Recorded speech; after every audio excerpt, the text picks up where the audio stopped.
What's up, everybody? It's the Alex Leak and Friends NFL podcast, back for another week. I'm your host, Alex Leak.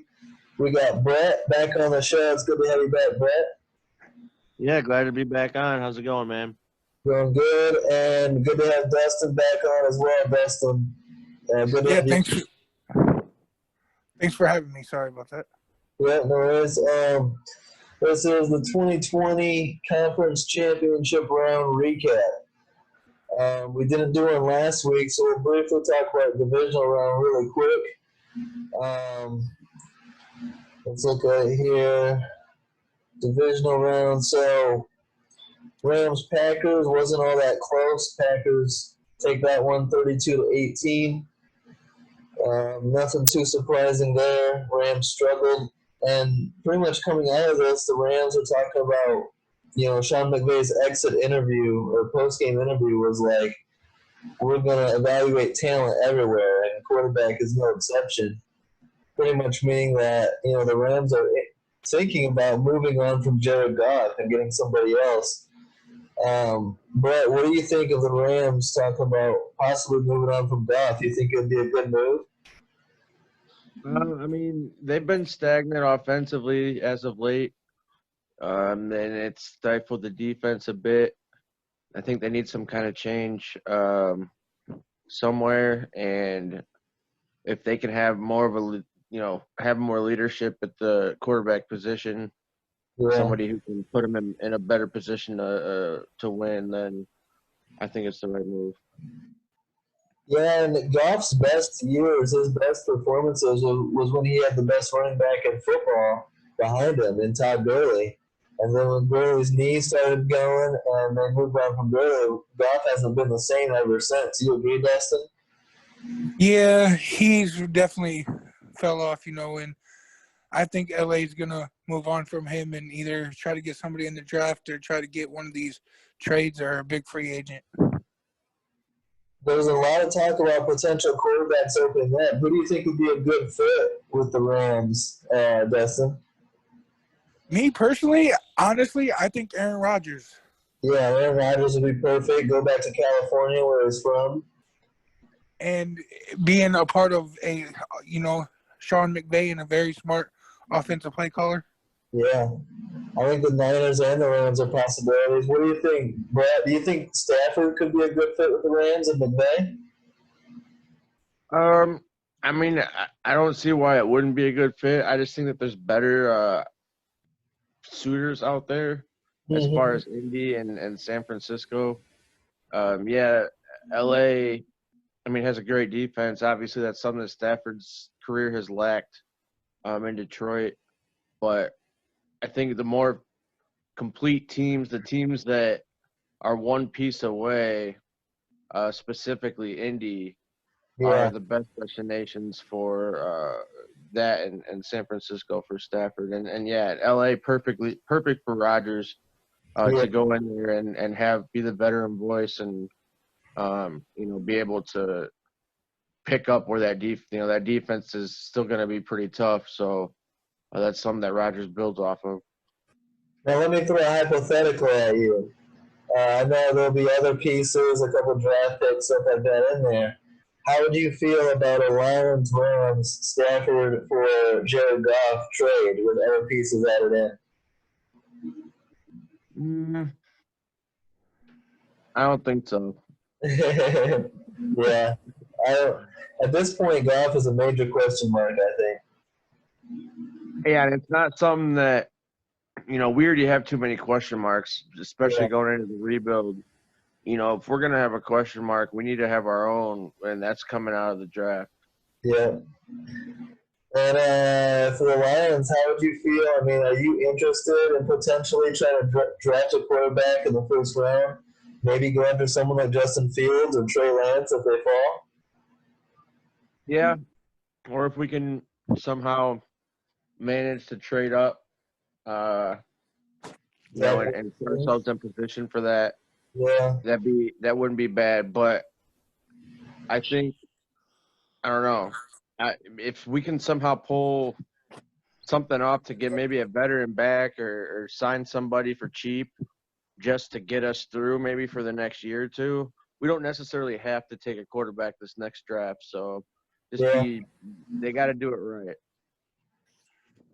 Any thoughts? What about like a Deshaun, like Matthew Stafford to the Texans, where because Stafford's from Texas, played his high school ball there, and get Deshaun Watson in Detroit. If you could get him to sign off on that, you probably have to give up something along with it. But would you consider that? That's a different scenario. I think Watson's a different category. Yeah. So it's that's something that he has some more time left that I think is going to be valuable time to be able to grow into an offense that's learning or a team that's learning over the next couple of years over the course of a rebuild. Yeah, and he's I don't think Deshaun Watson's reached his potential yet either. So there's a lot of upside there. Let's go to Ravens Bills. I picked the Ravens in this game. Dustin, you picked the Bills, didn't you? Yes, I did. And a pretty good game. They went 17-3, but the whole conversation we've had about Lamar Jackson is taking care of the ball in big playoff games, and that pick six was really the backbreaker. Do you think Lamar Jackson will eventually learn to protect the ball better and take his team further in the playoffs? Dustin? I do not, for the simple fact that I still do not trust his arm, and if he has to run that many times to try to win the ball game, that's going to be a problem for his career. Yeah, I agree. Do you think that something that could help Lamar Jackson is to get him a true number one wide receiver, like a DeAndre Hopkins or a Stephon Diggs or someone like that he can kind of throw the ball up and trust that his receiver is going to come down with it? I don't think the Ravens really have any better like that right now. No, I mean, they got Hollywood Brown, who's a speedster. If you get him in space, he'll take the cover off and you can find him downfield open. But other than that, I mean, the only big body guy that they really got is Boykin. So Boykin, yeah. They got Devin Duvernay, but he's a little speedster too. So that could be something the Ravens look to do. What do you think on that, Bret? Do you think a big body number one receiver would help Lamar Jackson and help him protect the ball? I mean, it couldn't hurt. Yeah. He has this identity as a running quarterback. He's got to take care of the ball more than most at that position do, I guess, as far as protecting it because of the assets or the lack of them around him. So he does have he still is an NFL quarterback. This is an NFL team that we're talking about. So he still has weapons out there. But it definitely doesn't hurt to have somebody that's a core number one that's definitive. Yeah, and I think it could be credit to Lamar because he was a league MVP without that number one wide receiver. And so he's shown the ability to win without it. So we'll see. I think with maturity, more experience in bigger games, I think he'll get better. We'll see. yeah, but at the same time, teams are starting to be able to scheme to stop him from running the ball. So he, like I said, he has to be able to stretch the field. They're trying, and they're starting to do a better job, but he's so explosive that I don't know if you're ever going to be able to completely stop him. What do you think, Bret? Josh Allen leads the Bills. They get this win, and they go to the AFC Championship game.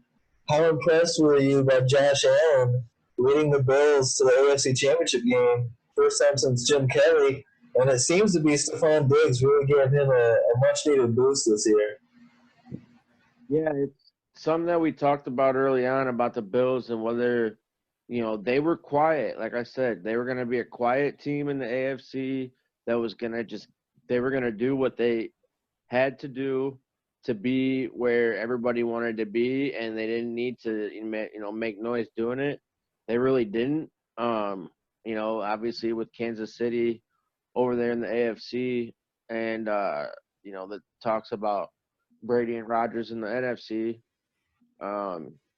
It's something that they were just behind the shadows on, but they didn't care. They didn't need the spotlight, and they did it. They're going to be there. They're going to have the potential to be in that position for the next several years. Yeah. Yep. There was questions about Josh Allen coming out of college, but he seems to be proving everybody wrong. And the biggest question will be, can he take that next step to get past Patrick Mahomes and guys like him and get the Bills back to the Super Bowl? So either way, the Bills are going to be a fun team to watch going forward. And the bar has definitely been raised in Buffalo. Go ahead. That's not easy to do, is to get past Patrick Mahomes. You got to be Superman to do that. Yeah. Speaking of Patrick Mahomes and the Chiefs, they played the Browns in the divisional round, and we're in control, up 19-3 at halftime. But then Patrick Mahomes suffers a concussion early in the third quarter, and that allows the Browns to get back into it. Bret, were you watching this game, and what did you think? I mean, when Mahomes went down, it was like brand new game and an opportunity for the Browns to pull off one of the biggest upsets we've ever seen. Yeah, and a lot of people think they did. A lot of people feel that game ended the wrong way, and I don't want to say anything. I've had my fair share of calls here and there for whatever, but they did have a chance there. Finally, Mayfield could show him and Lamar, we talked about getting over that hump. They both had a chance to do it, and they were right there and just came up a little short. Yeah, and I talked with Felix Wright, former Browns player, previewing the Browns playoff run, and just to get that first playoff win in so many years is like a big, relief. And it almost feels like a year ahead of schedule. And so now, even with this loss, the Browns can go into the offseason and feel like they can keep building on what they've established so far. Speaking of that, Bret, what do you think on that fumble touchback at the goal line? And the guy, Rashard Higgins, got hit in the head. But do you think they should have called that there? It's kind of like this is a great defensive play, minus the head contact. And what do you think on the touchback rule? Is that something that needs to be changed? I mean, yeah, I think it needs to be addressed somehow. I don't know.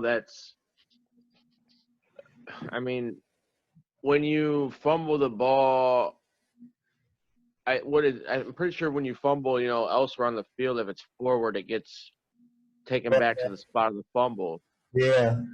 So I'm not sure why it's any different at that point, but I guess it could be to prevent players from, if they for some reason wanted to get a safety for something, I don't know. There's been situations like that, but yeah, the hit. By rule, technically, you could hear that. That was pretty helmet to helmet. Yeah. And it's like, it's tough to penalize a defender there because he's just trying to make a great play.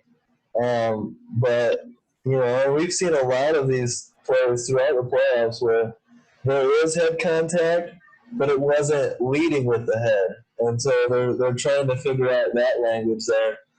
Dustin, what do you think? Do you think that a fumble by the offensive player into the end zone and out of bounds, do you like that it's a touchback and they no longer keep the ball, or do you think it should be changed? I think it should be changed because, that's going to decide the difference between a lot of games. And I'm big on a clear recovery. If the defense can't recover it clearly, then it should not be a touchback. Okay. Yeah, just like anywhere else on the field. Like, it's this. I don't get it. Yeah. Would you be in favor of, so there's either the ball goes back to the spot of the fumble, or there's been talk about it's a touchback, but the offense keeps the ball, so it goes back to the 25, but the offense still keeps it. Which one do you prefer? I like at the spot of the fumble. Yeah. Yeah, it'll be interesting to see if they address it. We've seen Derek Carr get bit with this rule a few times now, and it really cost the Browns in this game. So we'll see on that. Now let's go to the end of this game. So Patrick Mahomes gets, knocked out of the game with concussion. Chad Henne, of all people, comes in. Bret, you know Chad Henne well, former Michigan quarterback. Now, I didn't know, it's crazy. I even tweeted this. I was like, Chad Henne is playing in a playoff game in 2021. It just seems mind-blowing. But he came in and did fine, did well. And even, the Browns needed the ball back, and they forced a 3rd and 14 with a 2-minute warning.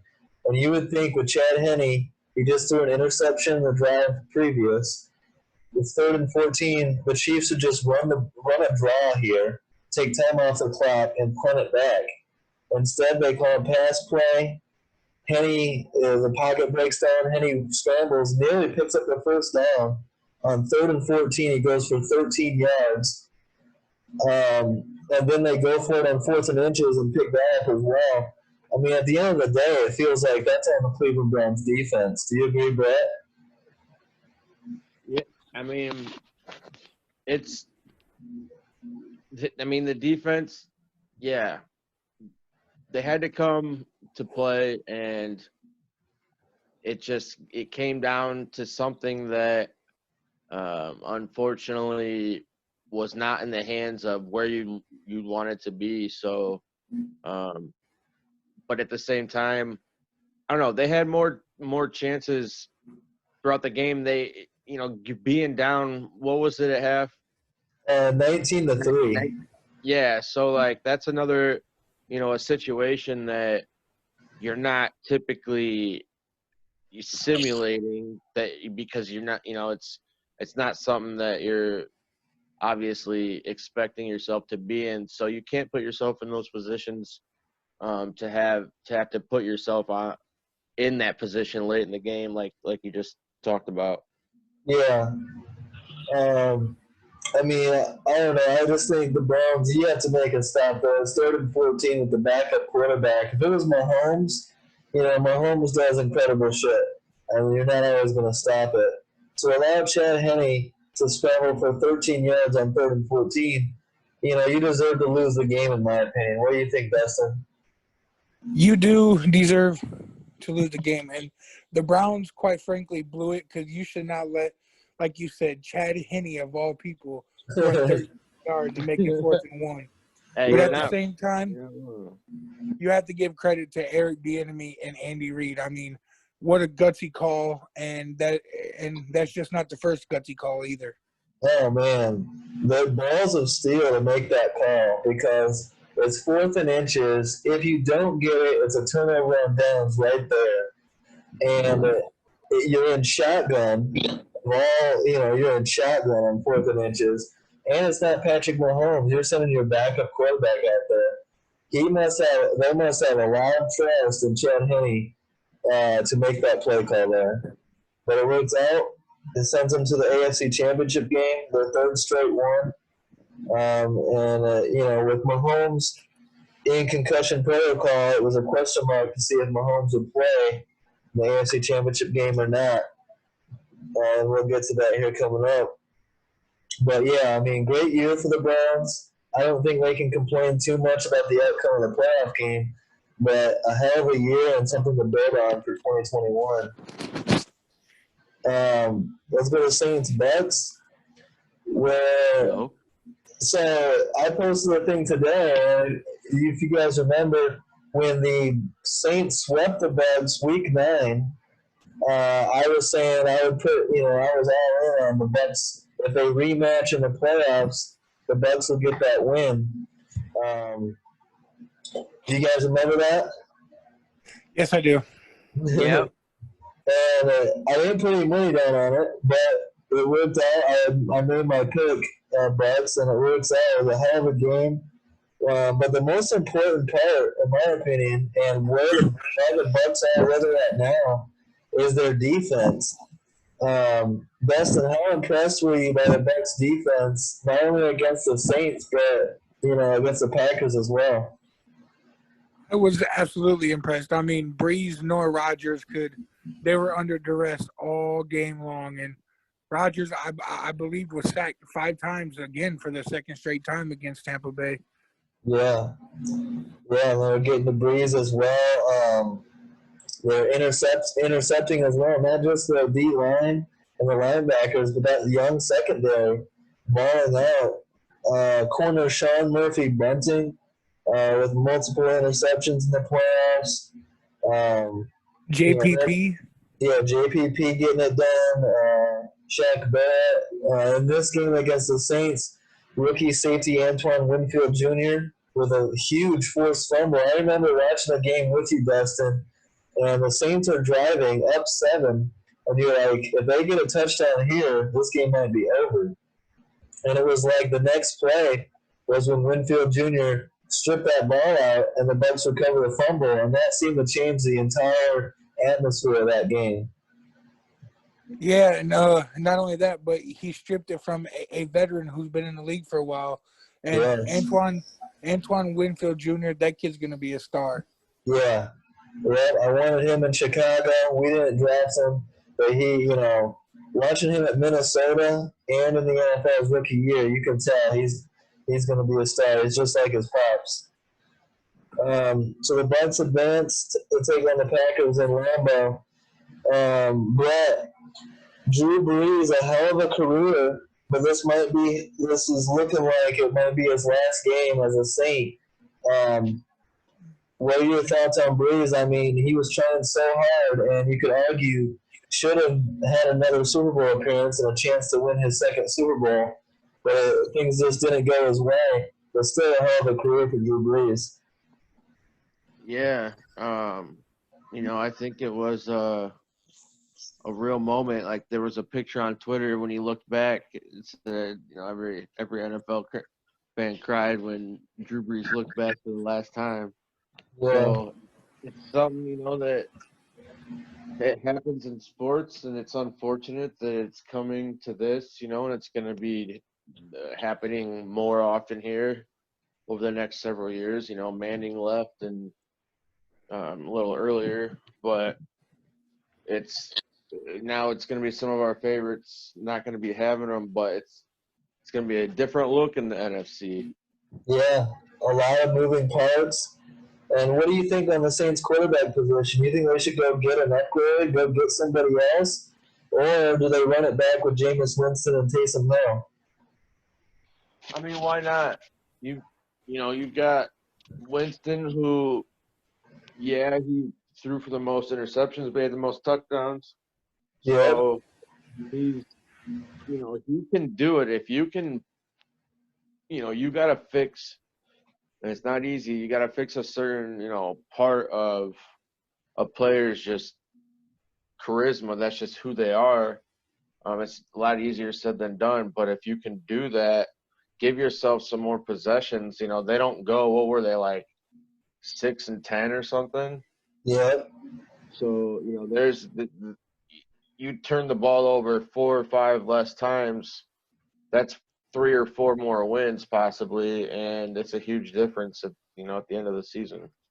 Yeah, we praise Sean Payton for finding ways to win without star quarterbacks. Whenever Breeze gets hurt, he adjusts and puts a game plan around him and gives the backup the best chance to win. What he did with Teddy Bridgewater in 2019 was special. What he did this year with Taysom Hill was special. And his ultimate challenge, and if he can get it done, will be crazy, is if he can get Jameis Winston to have a solid year next year and get the Saints into the playoffs. So I'm looking forward to that. We'll see what happens. I got something to say real quick. All right. If whoever does not have Drew Brees in their top 7 of all time has to be crazy, because he is second in all stats to Tom Brady. And on top of that, the man was just an incredible quarterback and leader. So just, thank you, Drew Brees. Yeah, an incredible resilience to bounce back after that major shoulder injury early in his career. So major props to him. He also, I believe his wife also said that he played with 4 injuries throughout the season, like torn rotator cuffs and stuff this year. Yeah.